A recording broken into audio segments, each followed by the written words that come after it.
আবাস যোজনার বাড়ি এবং শৌচাগারে টাকা না দেওয়ায় অভিযোগ তুলে পথ অবরোধ স্থানীয় বাসিন্দাদের। বৃহস্পতিবার সকালে সিউড়ি 2 নম্বর ব্লকের পুরন্দরপুর থেকে সাঁইথিয়া যাওয়ার রাস্তায় তৃণমূলের পতাকা হাতে রাস্তা অবরোধ করেন স্থানীয়রা।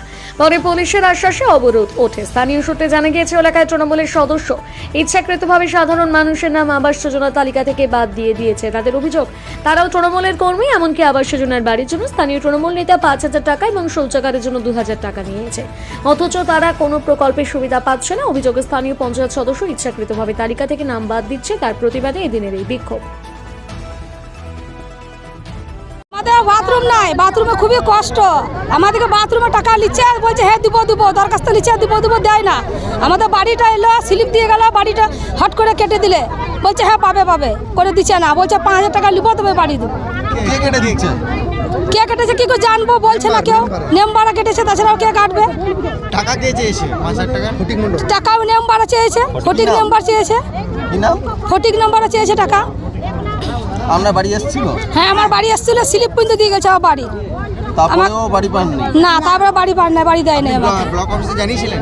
না, ব্লক অফিসে যেতে মানা করছে, বললো আমরা ঠিক করে দেবো। আবার দিয়েছি জমা, ঠিক আমরা করে দেবো, তাই বলছি। কতদিন আগে জমা দিয়েছিল? টাকা দিতে অনেক বাথরুম বেন গেছে আমাদের প্রথম এতে। কত টাকা চেয়েছিল? 5,000 করে। পয়সা দিতে পারেননি বলেই কি? তারপরে এগুলো কেটে দিয়েছে, বলছে বাড়ি কাটা চলে গেছে, বাড়ি নাই। কে কেটে জানি না, তাই বলছে। আপনার নামে বাথরুম এসেছে, অনেক দিন থেকে বাথরুম জমা দিয়েছে আমাদের। বাথরুম বলছে হ্যাঁ আসবে বলছি, বলছে হ্যাঁ আসবে, টাকা দিচ্ছি আর বলছে আসবে, কিন্তু বাথরুম কিন্তু দেয় না। আপনার নাম? আমার নাম মিনা বিবি, মিনা বেগম বাঁশরা। আমরা গরিব মানুষ, যে কোনো ঘর বাড়ি পাইনি কো। আমরা খুব অবস্থায় বাস করি, যে ঘর নাই বাড়ি নেই। পাড়ার মেম্বার তো দেখে না, মমতা ব্যানার্জি দেখতে আসে না কার বাড়ি আছে না, কার ঘর আছে না, কার বাথরুম আছে। পাড়ার মেম্বারে দেখতে আসে। পাড়ার যে মেম্বার ভোট নিতে আসে, সে বাড়িতে আসে। মমতা ব্যানার্জি আসে না বাড়িতে, আপনি এই ভোটটা দিয়ে না তো নাম্বারে। তখন মেম্বারে যখন দেখে আছে, তো মেম্বার থেকে দেখা দরকার এগুলা, যে কে কেমন কিভাবে বাস করছে, কার বাড়ি নাই, কার বাথরুম নাই। বাথরুমের দরখাস্ত দিয়েছিলাম, বাথরুমে যে 1,000 টাকা করে দেওয়া আছে, আজ থেকে 5 বছর আগে হয়ে গেল। যখনই বলছি যে হ্যাঁ আপনাদের আসবে, আপনাদের যখনই আসবে তখনই আপনাদেরকে দিয়ে দেওয়া হবে। আবার ফের অনলাইনে জমা দিই। অনলাইনে জমা দেওয়ার পর ভোটের আগে বললো যে আপনার অনলাইনে যে অ্যাপ্লাই করেছিলেন সেই বাথরুমটা এসেছে। তো ভোটের পর বলে যে ভোটের পর এটা আপনার বাথরুমটা হবে। তারপরে জিজ্ঞাসা করছি, বলছে এখন আসেনি। তা বলছে নাম এসেছিল, তাও দেওয়া হলো না। যে বাড়ির জন্য যে বলেছি, আমাদের কত অবস্থা খারাপ, বাচ্চা নিয়ে বাড়িতে জল পড়ে কত, সে কোনো খোঁজ খবর লাইনি। কেন নেবে না? যে মেম্বার হয়েছে সে মেম্বারই তো দেখছে, সেগুলো কেন নেবে না? কিসের জন্য নেবে না? গরিবকে কেন দেখবে না? যাদের বাড়ি ঘর আছে, যাদের দোতলা ঘর আছে, তাদেরকে বাড়ি ঘর দেওয়া হয়েছে। যারা গরিব মানুষ খেতে পাবে না, তারা কিছুই পাবে না। যাদের বাড়ি আছে, যাদের জমি জায়গা আছে, তারা সব কিছু পাবে নাকি? আর আমার পাপার জগত নাই, আমার দেশের নাগরিক নাই। আমরা কি ভোট দিই না? মমতা ব্যানার্জির সঙ্গে আছি, মমতা ব্যানার্জির সঙ্গেই থাকবো, মমতা ব্যানার্জিকেই দেখছি। সব কিছু তাদের মেম্বার এখানে দেখবে না, কিসের জন্য দেখবে না? আমরা সেইটাই চাই, গরিব মানুষের বিচার করা হোক। গরিব মানুষ কেন পাবে না? কিসের জন্য পাবে না? ব্লকে খোঁজ নিয়েছেন, জানিয়েছেন? হ্যাঁ, মেম্বারকে বলেছি, মেম্বারে বলেছে যে হ্যাঁ আপনাদেরকে দেওয়া হবে।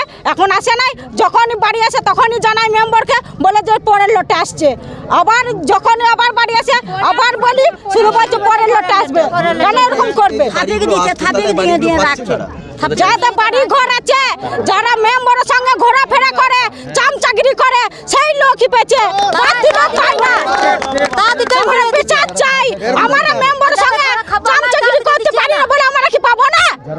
আমরা কি ভোট দিই না? কিসের জন্য দিবে না? মেম্বারের নাম কি? মেম্বারের নাম হচ্ছে ফটিক মন্ডল।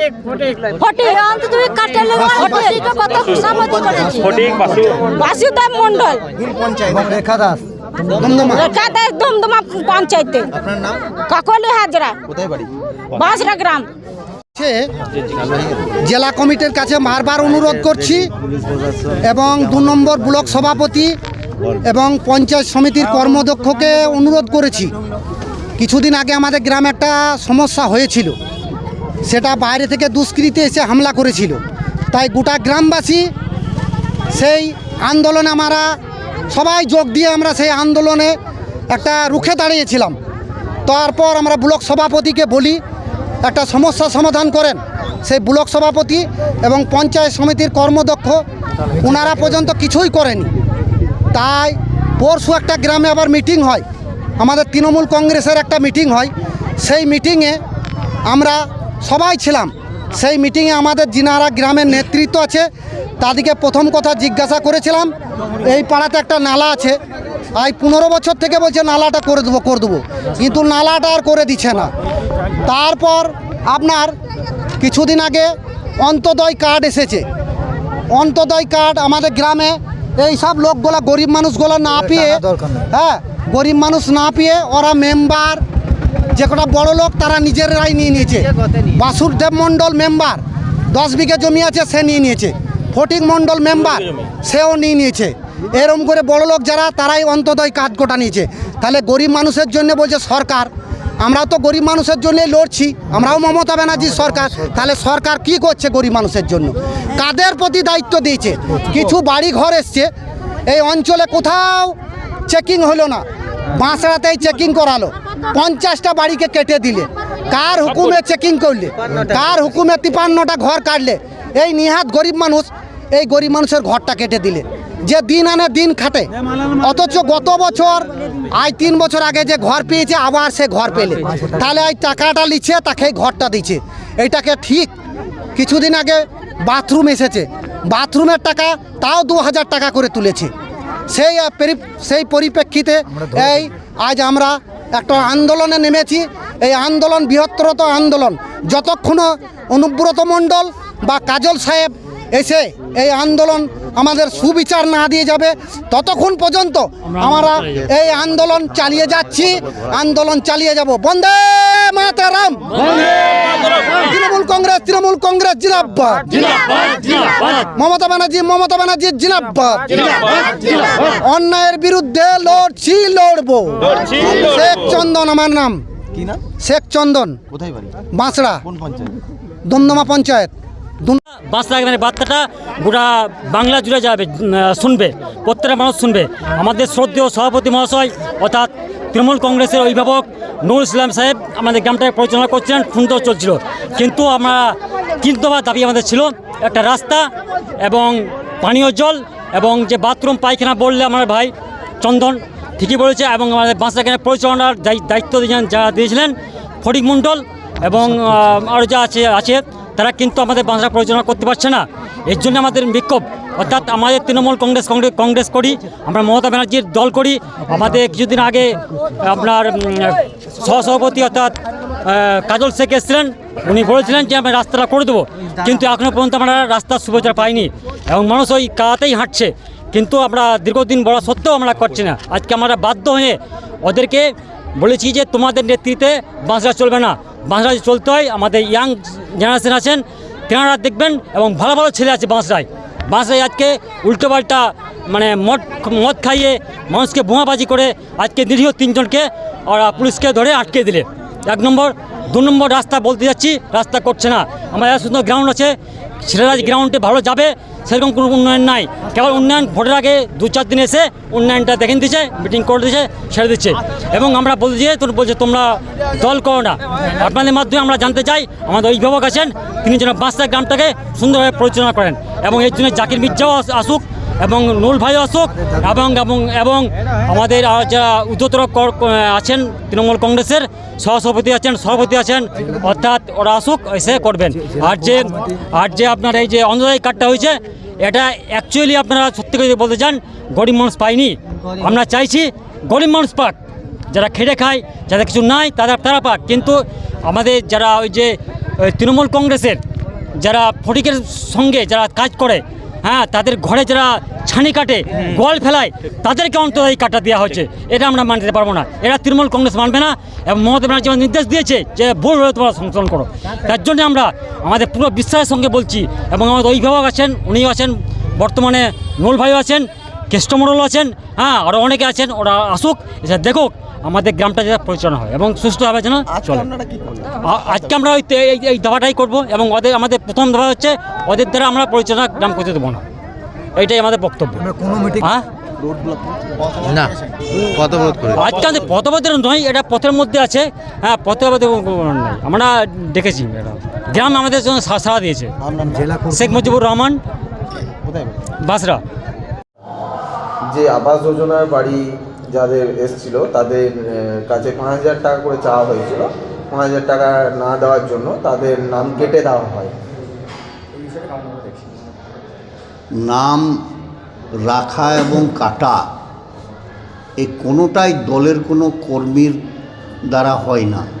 তার কারণ হচ্ছে মাননীয় মুখ্যমন্ত্রী এখানে দলকে কোনোভাবে ইন্টারফেয়ার করতে নিষেধ করেছেন এবং সম্পূর্ণভাবে এর যে এই লিস্টে ভেরিফাই করার জন্য চেকিংয়ের জন্য যে কমিটি তৈরি করেছে ব্লক লেভেলে, সেখানে বিডিও আছেন, বিএলআরও আছেন এবং থানার আইসি আছেন। সেখানে রাখা না রাখার ব্যাপারটা সম্পূর্ণভাবে প্রশাসনের ব্যাপার। এখানে ফটিক মণ্ডলের কোনো হাত থাকতে পারে না, সে ক্ষমতা নেত্রী কাউকে দেন নাই। তারা আজকে রোড ব্লক করেছিল সেই অবরোধ করার জন্য, যে এই তাদের দাবিগুলো যদি না মানে তারা কাজল শেখ এবং সহদেব অনুব্রত মণ্ডলের কাছেও দ্বারস্থ করছে। সব জায়গায় যাওয়ার রাইট আছে, যেখানে বলার ইচ্ছা, অভিযোগ জানানোর ইচ্ছা থাকবে, সেটা ইচ্ছা থাকলে নিশ্চয়ই যাবে। কিন্তু ঘটনা হচ্ছে বাঁশরাতে পরিস্থিতিটা হচ্ছে অন্যরকম। সেটা হচ্ছে যে কিছু নেশাগ্রস্ত মানুষকে নেশার বস্তু যোগান দিয়ে এলাকার সাধারণ মানুষকে ভয় দেখিয়ে একটা ভয়ের পরিবেশ তৈরি করছে। এবং এটা মাথায় রাখতে হবে, কারো বিরুদ্ধে যদি অভিযোগ থাকে এবং যদি তদন্ত করে দেখা যায় যে অভিযোগ সঠিক, তার বিরুদ্ধে ব্যবস্থা নিতে আমাদের কোনো অসুবিধা নেই। তার কারণ আপনারা জানেন যে এই দমদমা গ্রাম পঞ্চায়েতের প্রাক্তন প্রধানের বিরুদ্ধে বহু অভিযোগ লিখিত আকারে, এইরকম মুখে নয়, লিখিত আকারে এলাকার মানুষের কাছ থেকে প্রচুর আমাদের কাছে জমা পড়েছে, যার ফাইল আছে আমার কাছে। যে ফাইলের কপি আমি আমাদের এমএলএ নীলাবতী সাহাকেও দিয়েছি এবং সমস্ত তদন্ত করে দেখেছি এটা সঠিক অভিযোগ। এবং সাধারণ মানুষের কাছ থেকে যে পরিমাণের টাকা আত্মসাৎ করেছিল সেই টাকাগুলোকে আমরা রিটার্ন দিতে বাধ্য করিয়েছি। তাহলে আমরা যখন এটা করতে পারি, তাহলে স্বাভাবিকভাবে তারা নির্দিষ্ট জায়গায় অভিযোগ জানাতে পারে, কোনো অসুবিধা নেই তাতে। কিন্তু অভিযোগের নামে দলের মধ্যে বিশৃঙ্খলা সৃষ্টি করার একটা ষড়যন্ত্র আছে, চক্রান্ত আছে। এই চক্রান্তটাকে মানব না। যেমন এক সপ্তাহ আগে ওখানে বুথে একটা মিটিং করছিল, আপনারা জানেন। সেখানে গিয়ে 10-12 জন লোককে মদ খাইয়ে পাঠিয়ে মিটিং ভণ্ডুল করে বিভিন্ন অভিযোগ নিয়ে একটা হামলা করে মিটিংটা না করতে দেওয়া, এখানে খুব বাজে জিনিস করছে। হ্যাঁ, এখানে অনুব্রত মণ্ডলের নামে স্লোগান দিচ্ছে আর বিশৃঙ্খলা করছে, এটা খুব বাজে জিনিস। এটা আমরা দল এটা মানবে না বা আমরাও মানব না। না, ওই মিটিংয়ের মধ্যে মেম্বারও বলেছে যে হ্যাঁ আবাস যোজনার টাকা মানে বাথরুমের টাকাও নেওয়া হয়েছে, সেটা তিনিও স্বীকার করেছেন। স্বীকার যদি করে থাকেন সেটা আমরা তদন্ত করে দেখব এবং তার বিরুদ্ধে কঠোর ব্যবস্থা নেব। তার কারণ এইটাই তো আমি বলছি, অভিযোগ পেয়ে একজন প্রধানের বিরুদ্ধে যদি আমরা ব্যবস্থা নিতে পারি, তো এটা তো ফটিক মণ্ডল কি আরও কোনো মণ্ডল হলেও তো কোনো অসুবিধা নেই আমাদের কাছে। সাধারণ মানুষের স্বার্থ বিঘ্নিত হবে এমন কোনো কাজ যদি আমাদের দলের কোনো কর্মী নেতা করে থাকে, তার বিরুদ্ধে ব্যবস্থা নিতে আমাদের এতটুকু সময় লাগে না। আর গ্রামবাসীর আরেকটা অভিযোগ, যেটা পুকুরটার নিকাশি নালা নিয়ে যেটা বোমাবাজি হয়েছিল, সেই ঘটনাটাও বললো যে এখনও পর্যন্ত তাদের কোনো সুরাও হয়। এখানে বলি আমি, নিকাশি নালা নিয়ে যে অসুবিধা, এর মধ্যে কোনো রাজনৈতিক বিষয় ছিল না, এখানে দলাদলির কোনো বিষয় ছিল না। একটা পক্ষের সঙ্গে আরেকটা পক্ষের সংঘর্ষ হয়েছে নালা নিয়ে। ও বলছে এদিকে নালা যেতে দেবো না, ও বলছে এদিকে নালা যেতে দেবো না। ব্যাপারটা হচ্ছে এইটা, এখানে রাজনীতির কোনো গল্প নেই। এগুলো গ্রামেই আপোষ মিটিয়ে নেওয়ার কথা আমরা বারবার বলেছি। এখানে যেটুকু হয়েছে দুটো পক্ষের মধ্যে সংঘর্ষ হয়েছে, এখানে কোনো রাজনৈতিক সংঘর্ষ নয়, এটা বুঝতে হবে। আসলে এটাকে রং চাপিয়ে কেউ যদি আমাদের ঘাড়ে দোষ চাপানোর চেষ্টা করে, সেটা ভুল হবে। এ কাজ আমরা করতে দিতে পারি না। আরেকটা কথা আমাদের বলা ভালো, এটি কে করছে সেটা আমরা ভালো জানি এবং কার মদতে হচ্ছে সব আমরা জানি। দলকে আমরা সব জানাবো বিস্তারিত। জানিয়েছিও, আবার জানাবো। কিন্তু ঘটনা হচ্ছে এইরকম একটা পরিবেশ পরিস্থিতি তৈরি করা সত্ত্বেও গত লোকসভা নির্বাচনে যাদের বিরুদ্ধে অভিযোগ থাকার জন্য দল সম্পর্ক ছিন্ন করেছে তাদেরকে বাদ দিয়ে আমরা প্রায় 650 মতো লিড পেয়েছি ওই বুথে। এটা ভাবতে হবে, প্র্যাকটিক্যালটা বুঝতে হবে, এটাই হচ্ছে মূল কথা। দল ওখানে সবাই সঠিক জায়গায় আছে, কটা মানুষ মাতলামো করে মানুষকে ভীতি সঞ্চার করে এক জায়গায় অ্যাসেম্বল করাবে জোর করে, তারপরে এ সমস্ত উল্টোপাল্টা স্লোগান দেবে, এগুলো তো বরদাস্ত করা যায় না। এগুলোর বিরুদ্ধেও আমাদেরকে নামতে হবে এবং তাদের বিরুদ্ধে ব্যবস্থাও আমরা নেব, অবশ্যই নেব। চেঁচামেচি করে ব্লক অফিসে যেতে দেওয়া হচ্ছে না, এই বিষয়টা কী করবেন? এটা কোনো কথা হলো? ব্লক অফিসে কবে ওরা যাবে, কোথায় যাবে, এগুলো কি আমাকে বলে যায় কেউ? আর কেন নিষেধ করবে? ব্লক অফিসকে কেউ যেতে পারবে না, এটা হতে পারে? ব্লক অফিস তো সবার জন্যে, পঞ্চায়েত অফিস সবার জন্যে। প্রধান আমাদের একজন মহিলা প্রধান, অত্যন্ত ভদ্র এবং নিরীহ মানুষ। সেই মানুষটা সম্বন্ধে এলিগেশনটা সম্পূর্ণ মিথ্যা অভিযোগ, জানি না কেউ বলেছে, এবং সম্পূর্ণ মিথ্যা। একটা কথা হচ্ছে, যদি আমাদের দলের কোনো নেতাকর্মীর বিরুদ্ধে কোনো অভিযোগ থাকে তাহলে আমাদেরকে জানায়নি কেন এতদিন? আমাদেরকে জানায়নি কেন? একটা গ্রামে একটা অশান্ত পরিবেশ তৈরি করার চেষ্টা করছে কেন? বুথের মিটিংয়ে গিয়ে মদ খাইয়ে লোক পাঠিয়ে মিটিংটাকে ভণ্ডুল করে দেওয়ার চেষ্টা হচ্ছে কেন? অভিযোগ জানানোর তো একটা নিয়ম আছে, একটা সিস্টেম আছে, বা নির্দিষ্ট জায়গা আছে, সেখানে জানাচ্ছে না কেন? ব্লক সভাপতিকে জানাতে যাওয়ার আগেই বলে দিচ্ছে যে আমরা বিষয়টা দেখিয়ে নেব।